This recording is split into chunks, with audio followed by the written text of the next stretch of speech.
ñi ngi leen di nuyu mbokk internet yi nga xam ne ñooy bàyyi xel Sénégal Web TV senegalweb.net di ngi leen di jaajëfal bu baax di leen wax ni wéy di leen di ñu suivre sunu ay plateforme dañuy ñëw ci mbiru Cheikh Omar Diagne ginnaaw bi nga xam ne yoon teg na ko loxo ay fan ci ginnaaw dégg ñu woon ñi nga xam ne moom mooy ànd sàmm jikko yi moom mi mooy Cheikh Omar Diagne bi ñu fàttalikoo mi ngi bokk ci plateforme bii di ànd sàmm jikko yi ginnaaw loolee dégg ñu benn yoon ànd sàmm jikko yi daal di ci àddu waaye nag tey jilee ànd sàmm jikko yi def na benn vidéo boo xam ne ma nga cay leeral lu bare bari seen coordonnateur bii di Ababacar Mboup ma nga cay feggoo ki nga xam ne moom mooy oustaz Makhtar Sarr ak ñenn ci seen ay membre moom ma ngay wax ni mbir mi nekkul ne dañuy jóg rek daal di ciy wax waaye mbir bala ñu cee wax dañ ciy xoolaat ko waxtaan ci ak ñen ci war a waxtaanan ba léegi Ababacar Mboup mooy wax mu ne mbir mi bi na ko xoolee gis nañ ne du mbiru nit ak nit waaye mbiru kuréel la ak kuréel goo xam ne dafa nekk fii ci Sénégal di ànd sànk jikko yi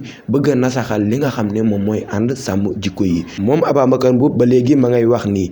kuréel gii di ànd sànk jikko yi dafa am ay lobby yu nekk ci ginnaawam pour muy dal ci ànd sàmm jikko yi ak di instrumentaliser ñi nga xam ne moom mooy sénégalais yi ba léegi ma ngay fàttali ne dellu leen ci assemblée nationale bi jàll le 12 juillet moom Djibril War mi nga xam ne moom moo porté plainte ki nga xam ne moom mooy Cheikh Omar Diagne mi ngi fay wax ay kàddu yu ñaaw yoo xam ne dal na seen kaw dal ci kaw ki nga xam ne moom mooy ànd sàmm jikko yi waaye rek nee na yemul ci moom Djibril War kese bari na ay député yu ko def ku ci man ne Sada moom Ababacar Mboup ma ngay wax ak Djibril War ndax ginnaaw bi ñu ko déggee moom Djibril War mu dem ci télévision bu fi man ne 7TV ak bi nga xam ne woote woon na ko fee ca Walfadjri ma ngay dal ci kaw ànd sàmm jikko yi dem ba sax mu leen di traité ñi nga xam ne moom mooy ay terroristes yi loolu yi nag daal di naqari ànd sàmm jikko yi lool